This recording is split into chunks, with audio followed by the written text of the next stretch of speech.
asalaamaaleykum wa rahmatulahi taala wa barakaatu mbokk auditeurs yi topp sunu seen bii di Info Trans suñu internet ñu ngi leen di nuyu bu baax di leen siyaare tey nag fii ci commune bu Dingaraay ñëw ba ci état civil bi fekk fii Ibrahima Fall nekk officier état civil di fi liggéey bu am solo macha allah ñu yàgg koo topp na di ko seetaan ci benn page TikTokam muy wax loolu importance jëm ci wàllu état civil loolu moo ñu inspiré nag tey ñu ne nag dañ kiy ñëw seet si ko mu waxoon ñu waxtaanee wàllu état civil ndax daa nekk loo am solo loo xam ne nii doomu aadama yi dañ ko yittewoo ndax ñu bari xëy na ëmp nañ état civil ak kayit yi nga xam ne nii moom la ëmb kon Ibrahima Fall ñu ngi lay nuyu di la dalal ci suñu seen biir Info Trans. waaw salaamaaleykum wa rahmatullah yéen waa Info Trans ñu ngi leen di ziare ku nekk ci doog santam.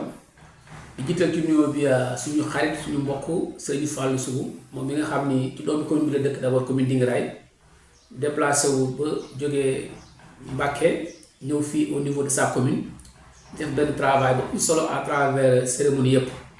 alors ginnaaw Fallou mu la nuyoo ba pare sargal la en tant que fils du terroir natagal la tamit maa ngi ñaanal jàmm sa organe bi ñuy wax Info Trans yàlla def mu nekk organe yi gën a ëpp solo ci àdduna bi yàlla mën na ko yàlla def.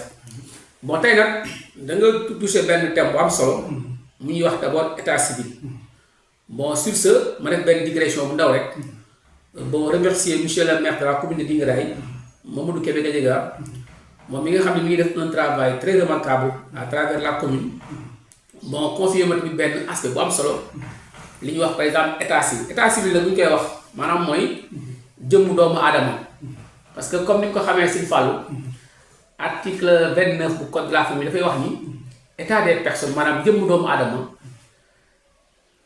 amul lenn ñu ko mën a mandargaal lu may ay këyit maanaam l'état des personnes ne peut être prouvé que par des actes d'état civil maanaam bu ñu waxee ni diwa ngi nii këyit rek moo mën a mandarga ni diwa ki nii kat bu ñu waxee ni sàmbaa ngi nii këyit rek moo ko mën a am moo ko mën a mandargaal kon dafa nekk donc lu am solo bon ci dund doomu aadama parce que non seulement dafa lay identifier yow nga xàmmee ñaata nit nga am mais dafay tamit arranger wala aider bokk ce qu'on appelle les décideurs publics les bailleurs parce que état civil nekkul seulement ci am kayitu juddu mais dafa fekk tamit dafay arranger aider maanaam les bailleurs ñu xam naka la ñuy planifier masalan tey boo bëggoon dimbali tey waa commune de Dingaraay mais le ministère de l'aménagement du territoire dafa war a xam d'abord ñaata population fi nekk tu comprends donc au-delà que ni muy quantifié wala boog ni muy identifié doomu aadama bi dafay dimbali état bi mu xam ñaata doomu aadama fi nekk ñoo fi yeewoo yaa xam góor yaa xam jigéen yaa xam mag yaa xam ndaw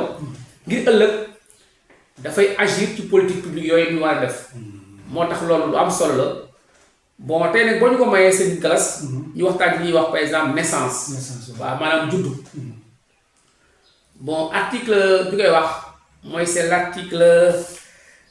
l'article 30 mooy wax loolu maanaam naka la ñuy déclarer naissance ak fan lañ koy déclarer maanaam kan moo koy déclarer d'abord kañ lañ koy déclarer ak fu ñu koy déclarer et naka lañ koy déclarer maanaam kii mooy kan quand mooy kan mooy quand mooy kañ où mooy fan et comment mooy naka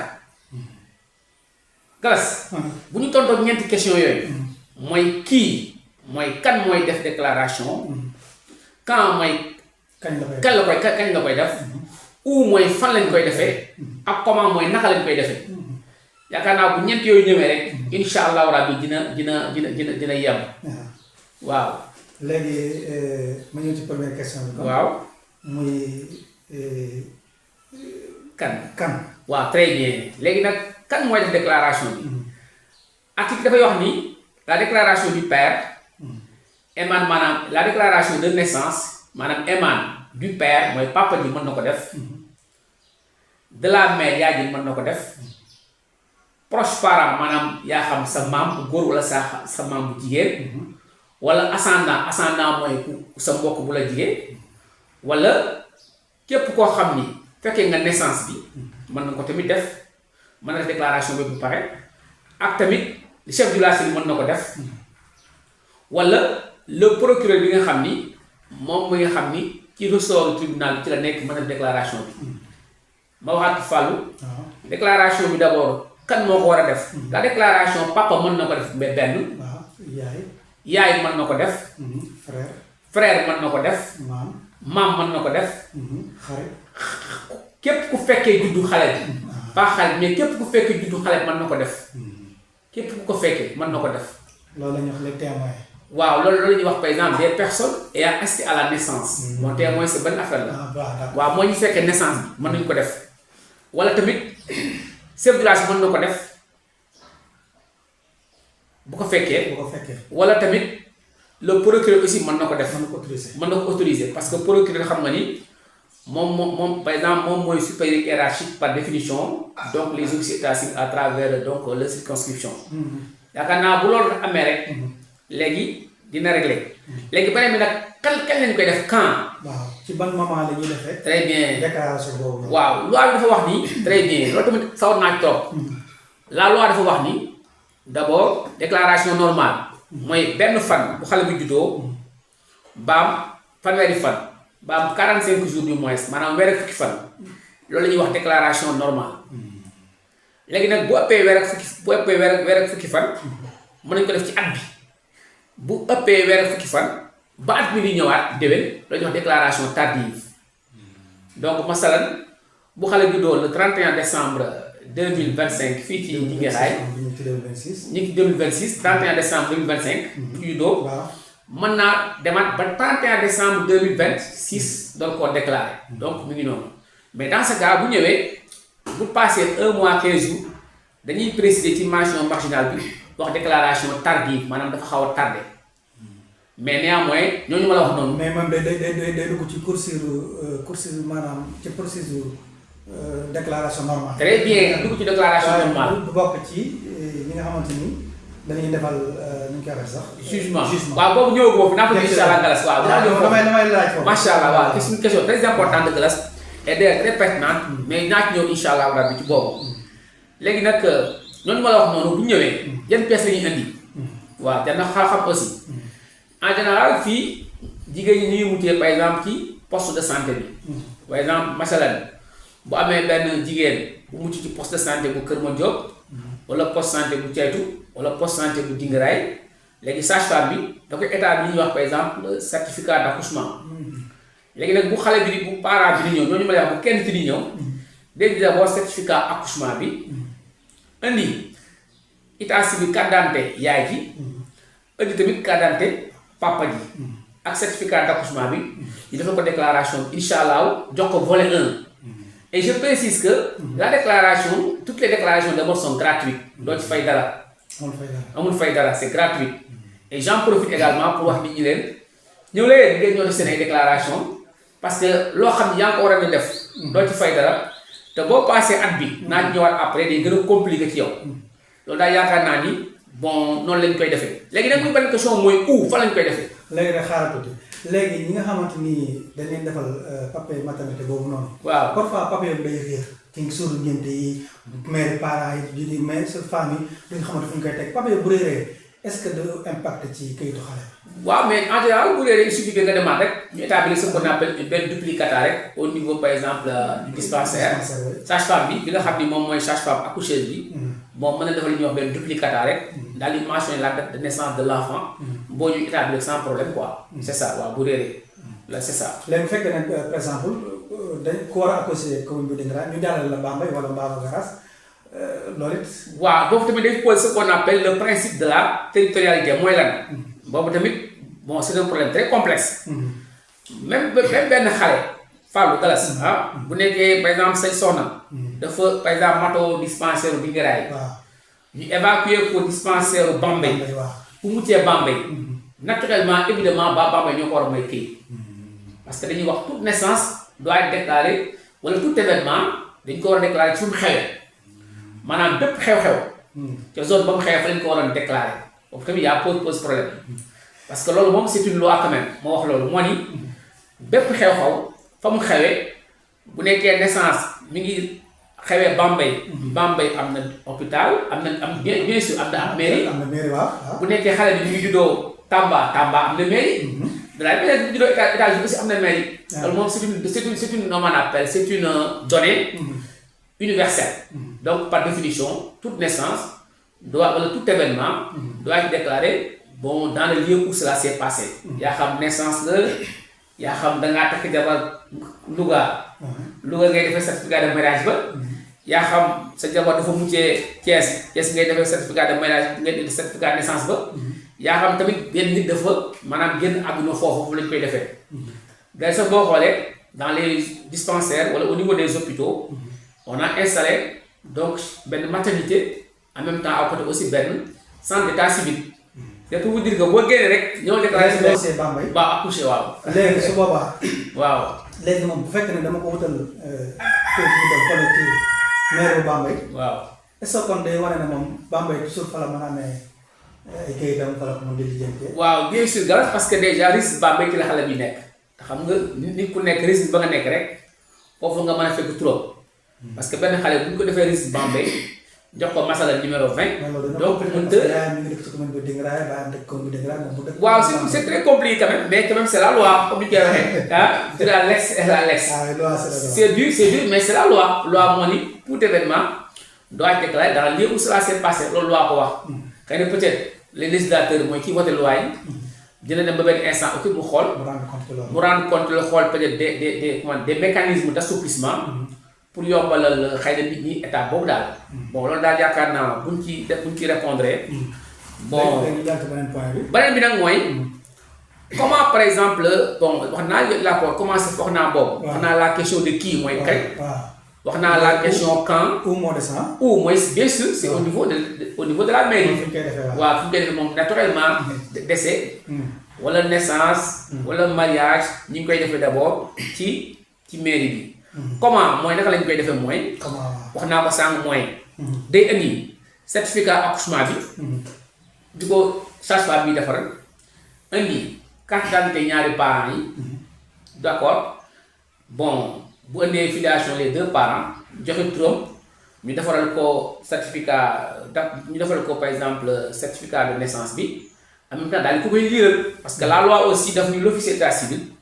une fois qu'il a établi l'acte daf ko war a lire wala bu dee ki déclaré xëy na dëggul làkk ba mu benn interprète mu waxal ko yenn saa yi nga déclaré par exemple Adama fekk Adama dañ jàpp ni góor la fekk Adama jigéen la loolu tamit daf ciy am loolu tamit l'officier d'état civil aussi est tenu nécessairement de lire l'acte wala de faire lire wala à défaut mu un interprète koo xam dégg na xëy na ki déclaré bay wax après mu daal di koy bu paree aussi parce que naa wax ni tamit dafay préciser ci mention marginale bi maanaam signé à signer ou bien ne c'est pas signé parce que mooy tax kenn du wax ni kii kat waxuma woon lii laa wax dafay bàyyi également tamit c'est sa pièce d'identité en guise de preuve bàyyi tamit également tamit bi ñuy waxee par exemple le certificat d'accouchement c'est pour montrer que l'enfant est naturellement né dans la zone parce que sinon boo bàyyee dégg boobu ñi sant Diagne bon ñi bëgg na yàpp dañuy jur doom fii déclaré ko Tingaraay am këyit mu tudd Modou ñu déclaré ko Tamba moom këyit mu tudd Mouhamed ñu déclaré ko Thiès mu tudd Mouhamadou Mouhamed au finish un seul individu peut-être assez véreux day am ñeenti këyit te benn doom doo nga jur gis nga le législateur lépp lu mu la tere rek am na lu tax mu la koy tere parce que am gars yi xam ne ñu xaw a sant yaa ma gën a xam du ma sa tudd seen tur dañ ciy profité wu comme sont des fonctionnaires wala peut-être c'est ça loolu la quoi c'est ça. ba des na tamit léegi fàtte nga ma tamit ba fàttali la aussi tamit nii boo amee benn parent boo xam ni xëy na négligé na ba at bi jàll maanaam moom xëy na ngénte neex rek mu toog di noos rek sant Diagne ñaar ñëpp papa ji fàtte yaay ji fàtte léegi nag bu weesoo at bi bonne question au-delà de 1 an maanaam bu dee weesu na at mooy fukki weer ak ñaar wala boog 365 jours mais dans ce cas nekkatul officier moo koy def mais c'est le président du tribunal d'instance mooy def loolu. waaw bu weesoo at ma waxaat nii. bu weesoo at. mënatuñ koo déclarer ci at bi parce que loolu ñuy wax par exemple jugement d'inscription de naissance autorisation jugement d'inscription de naissance. léegi nag loolu lañ koy def au niveau du tribunal léegi nag naka lañ koy defee boobu taal. waaw boobu tamit papa ji day indi carte d'identité am papa ji day indi carte d'identité am yaay ji indi carte d'identité am mu boole tamit ñaari carte d'identité témoin maire bi dafa ko ñuy wax requête mooy wane que l'enfant kat nekkul ci registre yi dañuy wax requête de non-inscription de naissance. Bon mu jël requête bi naturellement fay droit de timbre au niveau de la mairie. jël requête bi yóbbu ko au niveau du tribunal d'instance. mu demee mu fay foofu naturellement ay frais. léegi nag ñu jàppal ko jour. date de jugement. waaw date de jugement bi léegi bu jour bi ñëwee. li nga xam ne officier moo ko waroon a def. léegi nag dans ce cas président du tribunal moo koy def. et je rappelle que naissance tamit. déclaration de naissance wala jugement tardif. yokk at taxu koo jóg. waaye at taxu koo jóg déedéet. sama classe dañ ciy wàññi ah galas bi noonu de jugement yokk taxu koo jóg waaye at taxu koo jóg. un jugement par définition c'est quoi? C'est pour établir une situation qui n'a pas été réglée au niveau de la mairie. Maanaam jugement li nga xam ne moom la officier waroon def au niveau de la mairie defu ko léegi le juge de paix mooy président du tribunal d'instance moom moo koy def à la place de l'officier. Mais jugement moom naturellement c'est pas pour yokk at c'est pas pour wàññi at c'est pour établir une situation qui n'a pas été réglée à l'avance. yan risque wala yan conséquences moo ci mën a fekk kii yokk wala muy wàññi. waaw foofu tamit galas am na conséquences bëggoon naa wax lu baax lu institut bu baax parce que même dans nos mairies là il y a beaucoup de cas comme ça similaires peut-être daañu ci ñëw plus tard léegi képp koo xam da nga porté wu témoin ni kat Samba kat fekkee nga juddoo Samba am na 10 ans or que wóor na la ni Samba ëppal na 10 ans yaa ngi def ce qu'on appelle le faux témoignage. Bon le faux témoignage bon c'est des violations graves et de la loi. Et la personne, par exemple, peut risquer des peines de prison. Alors, je ne sais pas. En tout cas, faux témoignage, ça peut entraîner des sanctions pénales. Je vais vous dire, un faux témoignage, nit ki di def. mën na ci am un problème sur le plan civil comme sur le plan pénal. Donc, par définition, lépp lu ñu di témoin day nekk lu ko leer. Parce que boo waxee ni xale bi kat am na 10 ans fekk xale bi yàlla xale bi ne amul sax 5 ans. Bon, demain, on se rend compte que l'enfant tu as fait un faux témoignage. Bon, on peut vous arrêter, ou bien on peut poursuivre pour faux témoignage, ou bien faux et usage de faux. Et cela, c'est des sanctions vraiment prévues par la loi. C'est fait quoi?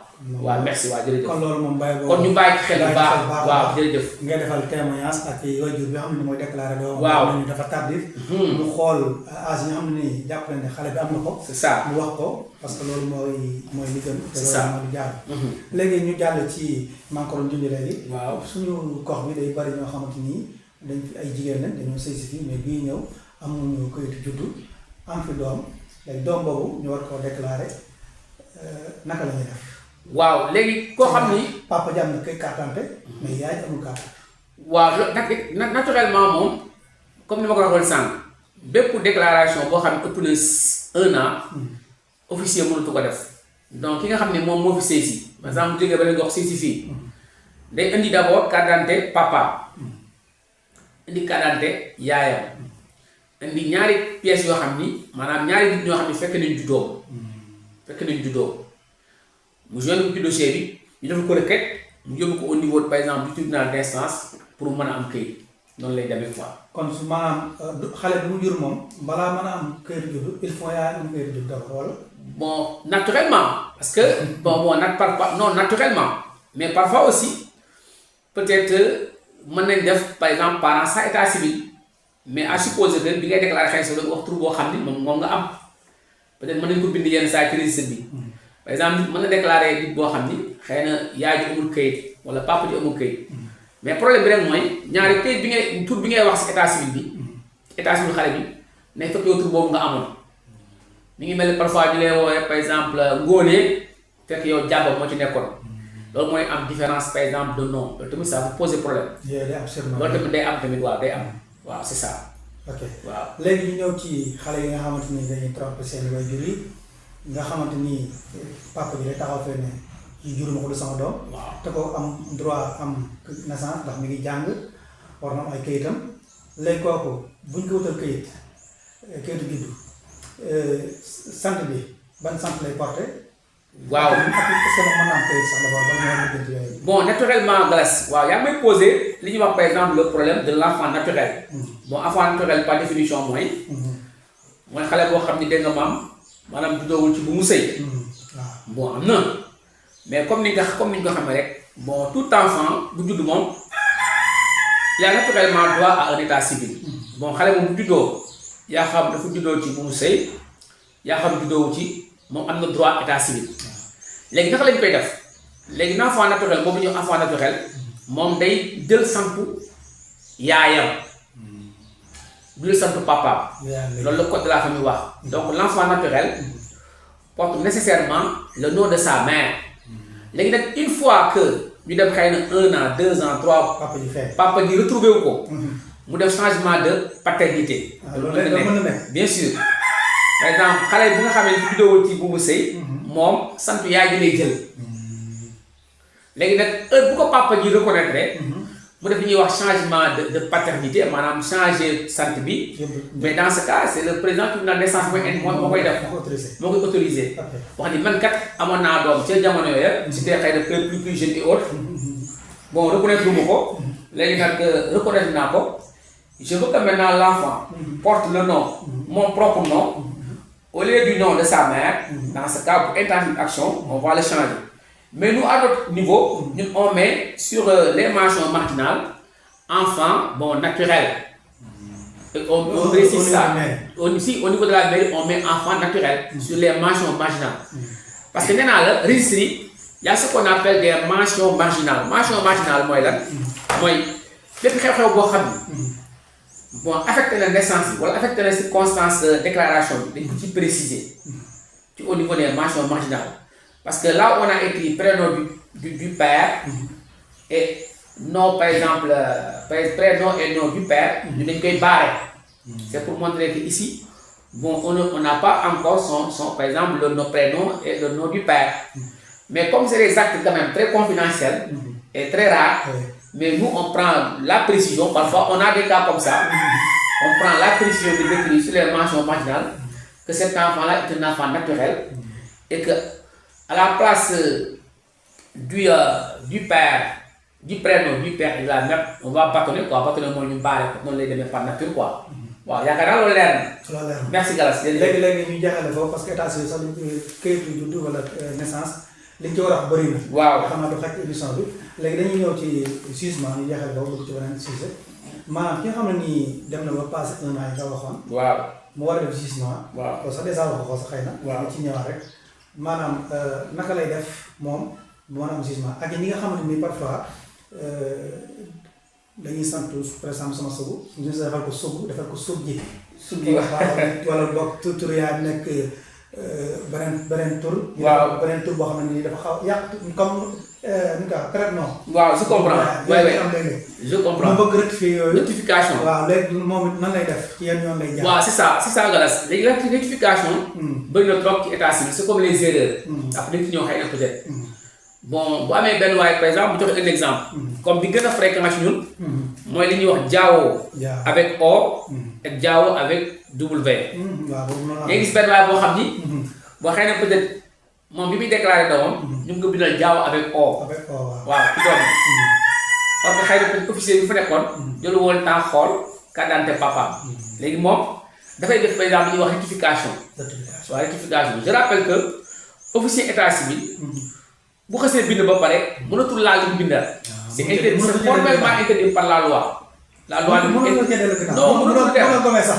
même boo bindoon si bi sax avec I mënoo changer avec Y.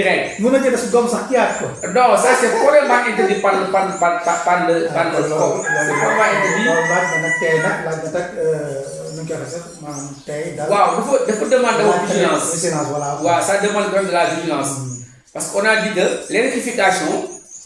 Bon, qu'elle soit d'office ou matériel, n'émane que du président du tribunal d'instance. Mais si vous avez Diao avec O, vous avez au droit de W. Vous avez une rectification.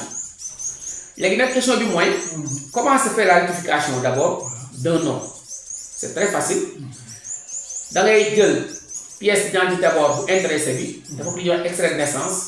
L'intéressé bi extrait de naissance intéressé plus une copie littérale bu attesté que bon c'est écrit avec O ak extrait de naissance parent maanaam bu ñu la bindalee O yow bindal sa papa W da ngay indi sa extrait papa bu wane que c'est W léegi nag nga dem au niveau du tribunal nga def ku ñuy wax demande de rectification léegi le juge de paix du tribunal d'instance bon dina la wax benn jour nga ñëw boo ñëwee mu daal di ko rectification léegi de rectification boobu ngay indi ñu daal di koy changer daal lay bindal la Diao avec W au lieu de O daal di koy préciser ci mention marginale bi daal di bind maintenant peut-être Samba Diao c'est il faut lire Samba Diao avec W et non Samba Diao avec O suivant rectification établie par le juge par exemple par le juge du tribunal d'instance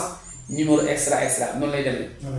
am na tamit benn question boo xam ni ñu bëri dañ koy fàtte da ngay gis koo xam ne day am këyit ñëw ñu ko këyit réer na wala mu am këyit ñu ko numéro bi kat keneen jël na ko numéro fictif léegi nooy def dama koy faral di ñëw fii souvent léegi képp ku am këyit benn yoon yaa xam da nga déposer carte d'identité nit mënul am ñaari këyit et je précise que une personne ne peut avoir qu'un seul état civil qu'un seul document état civil léegi boo sa këyit boo déposé xëy na nga am ko bokkal numéro bi. fekk am nga ci carte d'identité ba pare. fekk am nga ci carte d'identité. te numéro bi nag ko bokk ak keneen. te bokk ak keneen. léegi loolu problème. très bien bonne question. léegi ni ngay def mooy da ngay ñëw boo ñëwee léegi nga annuler sa numéro bu njëkk ba. da ngay def ñuy wax par exemple jugement d'inscription et d'annulation de naissance da ngay annuler numéro boobu ba nga amoon. ñu jox la beneen numéro bu bees mais dans ce cas annulation aussi ma préciser que annulation aussi du yokk at du wàññi at de galas. bon parce que boo nee gars annulation dañu xaw a tiit. annulation aussi du yokk du wàññi annulation seulement mooy. sa numéro bii nga yore. numéro carte d'identité bi. numéro carte d'identité bi. dama ko bokk ak keneen. xëy na kooku njëkk la inscrire. mooy tax moom moo koy moom. moo koy moom xëy na. dañoo copier numéro bi delloo jox la. très bien léegi da ngay annuler dans ce cas da ngay annuler numéro boobu jox la beneen numéro mais je précise que boo annulé doo perdre sa diplôme doo perdre sa dara. on reprend la même date de naissance et le même lieu de naissance. numéro bi mooy change. numéro bi rek mooy change. y a que le numéro de pièce d'identité moom mooy soppeeku. d'accord loolu mooy soppeeku. annulation bi de ma waxaat ko pour annuler aussi. comme di ma ko wax comme bu njëkk bu moo ko da ngay annuler bu njëkk ba. ba pare nga judd bu bees. annulation yomb na. nit ki day indi d'abord. pièce loolu cas yooyu bari na de. waaw c'est des cas très fréquents quand même. on en a beaucoup comme ici. am quarantaine dem ba bëgg am. waaw casier judiciaire wala yeneen ak yeneen. waaw soxla kayit juddu ñu ñëw xool ko nag ñëwaat ci mairie bi ñu xool registre bi ne ko numéro bii am na ko fi nekk. waaw évidemment loolu moom gas bari na fi trop suñu mairie bi. y en a vraiment des cas très sérieux ici. mais tam ñu wax nit ñi dañu leen koy régler. waaw ñu ngi koy régler quand même mais ñu koy régler mooy dañuy dalal ba pare. xamal leen ni vraiment du dara. peut-être c'est une erreur peut-être purement matérielle rek. commise peut-être par les prédécesseurs. nañ ko jéem a régler rek naka lañ koy régler mooy. nit ki day indi comme sànq dama waxoon day judd ba pare annulé waat. day indi photocopie carte d'identité papa. indi photocopie carte d'identité yaayam. n'est-ce pas. boole ci indi ay bi bien sûr juddu. comme wax naa bi. boole ci deux témoins. annulation tamit day laaj loolu. bien sûr da koy laaj di ko ma ne day judd ba pare annulé waat. lu la ñuy wax autorisation d'annulation et de jugement. bon on en reçoit beaucoup quand même peut-être après naa la si woon incha allah. mais du yàq dara say diplôme. non du yàq dara da koo mën a sàng date de naissance bi du soppeeku. lieu de naissance bi du soppeeku. y a que le numéro d'identification qui change. waaw léegi li ñuy annulé mooy. day indi photocopie carte d'identité papaam. indi photocopie carte d'identité yaayam. indi ñaari témoin joindre ci benn demande manuscrite wala benn requête ñu jox defal ko requête ak benn par exemple demande qui préciser que dafa bëgg a annuler léegi nag bu ñu annuler ba pare ñu defal ko li ñuy wax par exemple tribunal dafa koy jox li ñuy wax autorisation de juge d'inscription de jugement et de naissance bu ko joxee nag mu daal di inscrire waat ci registre bi nekk en cours ñu defal ko extrait bu bees defal ko copie littérale bu bees jox ko autorisation de jugement bi mu annulé woon moom lay yóbbu au niveau du bureau courrier commun fi ñu wax courrier commun au niveau du ministère de l'intérieur bu ko fa déposé nag ba pare ci lañ ko jox rendez-vous après mu ñëwaat mu déposé waat mais dans ce cas bu ñëwaat day indiwaat da ciy boolewaat photocopie carte d'identité boobu mu amoon wala boog l'original de la pièce ça dépend léegi ñoom dañuy récupérer pièce boobu jox ko beneen pièce bu bees mais rien ne change y a que le numéro qui change c'est yaakaar naa noonu lay demee quoi. waaw d'accord léegi ñu tëj foofu. waaw ci beneen point ndax bii moom yaatu na lool. waaw boobu yaatu na la fooy ci wax mais dañ koy tënk noonu rek. waaw c'est ça. beneen thème bi nag yaakaar naa moo la ñuy wax mariage. xam nga mariage boo dee xool galas code de la famille moo ko institué bon à travers benn loi bu ñuy wax loi 117 ba loi 118 mariage mënul am que lu may ci diggante góor ak jigéen. waaw donc la loi dit que le mariage ne peut être célébré qu'entre un homme et une femme ku góor ki lu mu gàtt-gàtt war na am fukki at ak juróom-ñett ku jigéen ki lu mu gàtt-gàtt mën na am fukki at ak juróom-benn maanaam daal way dencante yi daañu am lu mu gàtt-gàtt ku góor ki fukk ak juróom-ñett ku jigéen ki fukk ak juróom-benn waaw léegi nag yan forme de mariage moo am au Sénégal am na li ñuy wax mariage célébré am na li ñuy wax mariage constaté am na tamit li ñuy wax mariage après déclaration par exemple tardive foofu xëy na daañu ci ñëwaat mariage célébré mooy maanaam way dencante yi les futurs époux bala ñoo 15 jours avant ñu def mariage bi ku nekk da ngaa war a ñëw par exemple si da nga war a dem si mairie bi nga juddoo nga wut li ñuy wax par exemple bulletin de naissance certificat par exemple bulletin de naissance mooy extrait de naissance bon extrait ba ngay wutee fa nga dëkk ñu bind ci mention marginale bi jiw kat dafa bëgg takk jabar maanaam extrait de naissance en vue du mariage ñu préciser ko ci mention marginale bi léegi way dencante yi daal di ñëw 15 jours avant laa waxoon def li ñuy wax publicité bi maanaam ñëpp ko war a yëg parce que day fekk ni yenn saa yi mën ngaa marié nit fekk amoon na jëkkër daaw jéeg donc mariage kenn du ko def comme nañ koy yëgle ci jàkka ji. noonu lañ koy yëgle. exactement dafa mel ni sax boo dee xool galas loolu day mel ni xaw na lu ñuy wax par exemple góor ak siiwal ci ñun aaday olof yi waaw bu dee Tamba gële ma nekkoon ñoom dañ koy defee en général par exemple ay saako yu xorom waaw Tamba moom dama fa nekkee woon jaar Tamba très bien côté Tamba côté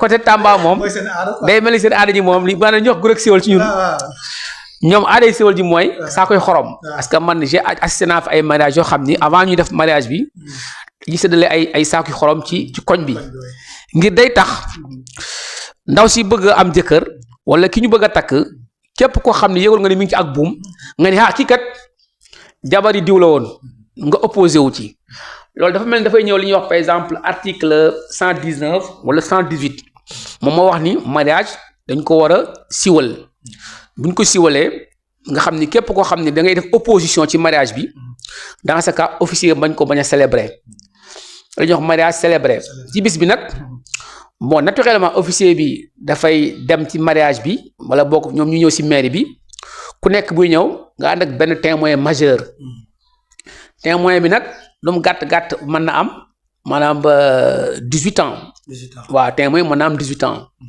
léegi góor ki dañu ànd ak benn témoin ku jigéen ki ànd ak benn témoin ñëw d'abord ci mairie bi devant l'officier d'état civil parce que le mariage ñu ngi koy célébrer ci kanamu officier bi wala peut-être xëy na mu déplacé wu ñëw yenn saa yi mën nga déplacé officier bu ñëw du am bu dee cër gi dafa neex ak yooyu daal waaw bu déplacé woo ñëw moom day métti lool nag tax di nga ko jox essence aller retour yaakaar naa moom yow nga ñëw mooy moo gën a déplacé wu mais d'habitude nag moom officier bi li muy laaj rek mooy day poser benn question mooy option bi option mooy li ñuy wax lan mooy option bi waaw option nag mooy option maanaam li ngeen tànn am na li ñuy wax par exemple polygamie mooy soxna yu bëri am na limité à 2 à 3 à 4 am tam li ñuy wax par exemple monogamie mooy benn soxna bon ma préciser que option bi nag l'option est par nature en fait surtout l'option monogamie est par nature irréversible et irrévocable maanaam boo xasee wax benn rek. léegi ay monogamie ak polygamie sama mbokk yi déggul tubaab duñ ko mën a comprendre mono mooy benn. waaw mono mooy ñaar waaw poly non mooy yu bëri waaw yu bëri pas ñaar waaw léegi mono mooy benn soxna waaw ma waxaat ni bu la officier bi xasee laaj ne la yow ban option nga bëgg boo waxul dara nag moom officier bi naturellement dafay defal polygamie te ma préciser ko parce que xëy na soxna si xaw naa jékkeen boo xam ne rek buñ la laajee soxna si buñ la laajee rek nga fàttali la ngay def moom officier bi naturellement da lay defal par exemple polygamie parce que loolu la ko loi wax. sañu laa defal. déedéet loi def ni ko si bu mare bi waxul ni nangam. bu noppee rek defal ko lu bëri parce que gars yi am na ñoo bëgg ñu takk ay soxna yu bëri quoi xëy na peut-être loolu la ci le législateur bëggoon ndaa bëggoon gars yi di takk ci jongama yi baax a baax xëy na loolu la ci bëgg moo tax yenn saa yi bu soxna si leeree yenn leeri rek njam tagal gi rek bu ñu la garas loo waxoon rek bu garasee cell rek ñu daal defal garas léegi yu bëri maanaam defal ko polygamie nag am na polygamie limitée à 2 à 3 à 4 am na loolu monogamie nag mooy galas mooy li ñuy wax par exemple benn soxna et je précise que monogamie moom option li ñuy wax par définition irrévocable et irréversible maanaam boo xasee wax benn moom mënoo jógee benn dem ñaar mënoo jógee benn dem ñett mënoo jógee benn dem ñeent yow benn rek ngay yem même sax ma waxaat ni par extraordinaire ou bien par hasard bu yàlla dogalee ndaw si génn àdduna benn rek ngay jëlaat. waaye bu ndaw si tamit boo divorcé tamit yow benn rek ngay jëlaat kon tamit dafa baax tamit souvent bon képp ko xam ne ba nga ci dugg bon nga xalaat ci bu baax a baax parce que comme dañuy l'option monogamie est par définition irrévocable irréversible bala nga ci dugg aussi na nga ko xam bu baax a baax loolu ñuy wax par exemple mariage célébré mu des nag mariage constaté. mariage constaté ne comme ni ko yoon waxee waaw mariage boo xam ne noonu ña ngi ko defee ci jàkka ja waaw wala ci église ba léegi ci kanamu prêtre bi bu dee ñenn ñi bu dee ñeneen ñi gën bëri ci kanamu imam ba imaamu jàkka ji d'habitude sax jàkkee yi def li ñuy wax certificat de coutume maanaam dañ koy délivrer attestation de coutume du moins waaw yaakaar naa ñu ngi koy délivrer léegi jàkka yi attestation de coutume waaw am na jàkka yoo xam dañ koy délivrer attestation de coutume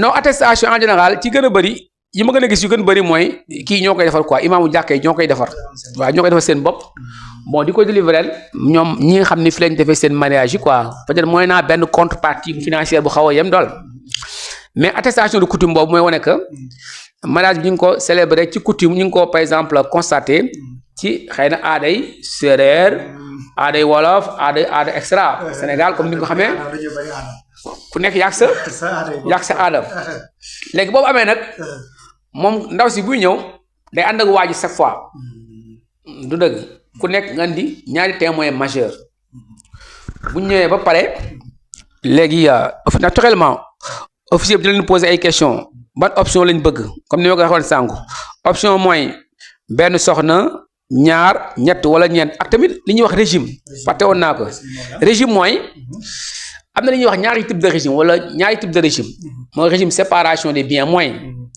ndax dañuy bokk alal wala ndax tamit communauté des biens mooy dañuy séparer wu alal ji day bokk wala dañ koy boole foofu tamit dañuy laaj officier bi léegi en général bu dee polygamie moom li gën a bëri mooy wala boog li gën a yenu xel li xel nangu yongu mooy ku ne sa alal li bopp parce que yow mënoo am sa ku ne sa alalu bopp ngay am bu dee polygamie la quoi ku ne mën nga am sa alalu bopp mais bu dee monogamie nag par hasard parfois aussi mën nga def monogamie par am séparation des biens foofu moom mën nga def te monogamie par am communauté des biens mooy ñu bokk alal ji ñu boole alal ji loolu tamit am na bon naturellement loolu la ñuy mentionné ci comment on appelle ci certificat de mariage bi bon option bi ñu choisir ak régime mooy communauté des biens mooy ñu bokk alal séparation des biens mooy ñu séparer alal ji mais lu ci nekk rek ñu ngi koy def ci kanamu way dencante yi ak tamit ci kanamu témoin bon naturellement bu ñu paree aussi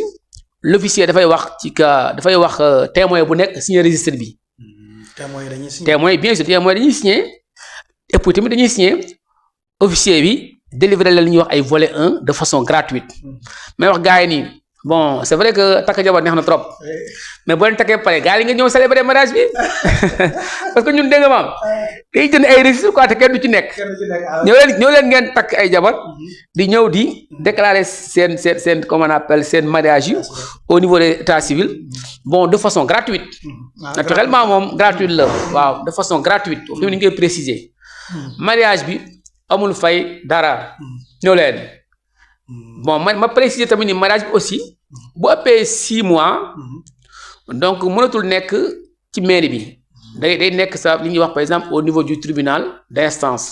bu ëppee 6 mois waaye bu ëppee 6 mois kon képp ku marié 1er janvier peut-être 2026 na nga gaaw ñëw balaa 30 juin 2026 donc boo ñëwul ci diggante boobu noonu au-delà de 30 juin 2026 officier bi nekkul moo koy def mais dans ce cas c'est le président du tribunal d'instance moo koy def mais naka la koy defee Galas waaw macha allah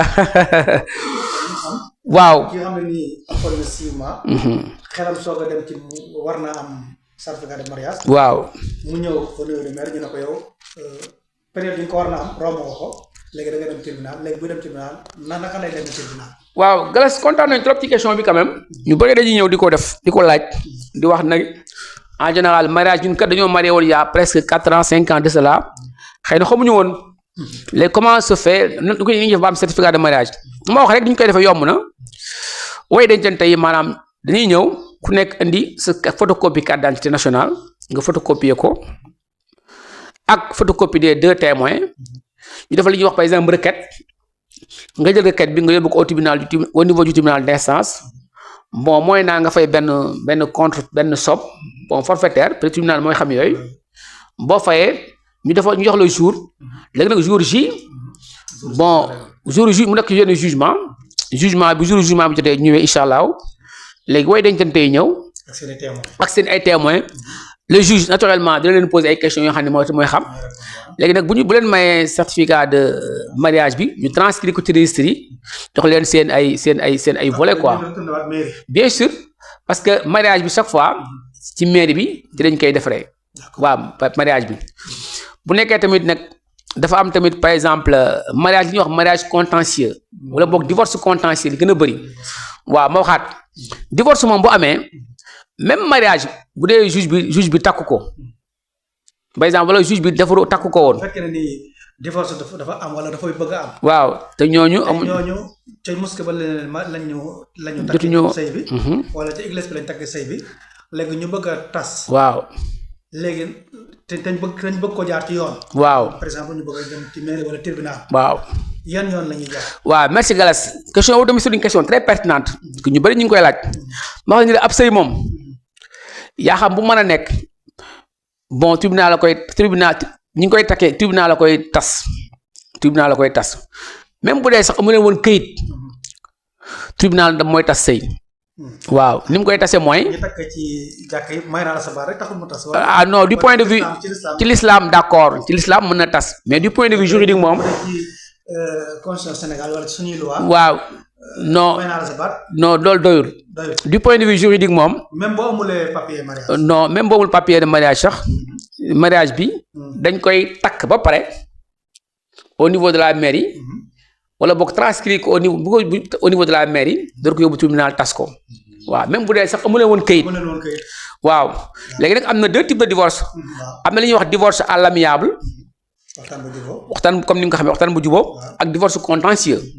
contentieux mooy divorce boo xam ni xëy na dafa am problème. léegi nag juge bi moom mooy décider selon type de divorce bi nga xam ne ñoom la ñu opté du moins yenn saa yi mën ngaa waxtaan ak sa copain wala sa copine. wala sa ex ngeen jéem a trouver ci divorce à l'amiable mais dans ce cas aussi même bu doon sax dafa woon sax certificat de mariage dañ koy takk ba pare door koo tasaat ba waxaat loolu door koo tasaat da koy takk ba pare transcrire ko ba pare door koo tasaat te moom xam na ne ñu ngi ci procédure tas divorce. bien sûr waaw. mais lan moo tax mu bëgg koo tas takk ba pare koo tasaat. waaw mais la preuve wax nga mais luñ takkul mënuñu koo tas comme ni nga ko xamee luñ takkul mënuñu koo tas tribunal moom balaa muy tas. day fekk takk na ba pare. day wane ne yéen maanaam kon certificat de mariage maanaam képp xam da nga nekk ci sëy. waaw loo war a am. waaw maanaam non seulement sax dafa jaadu mais dafa baax ci ñu bëri xam ko.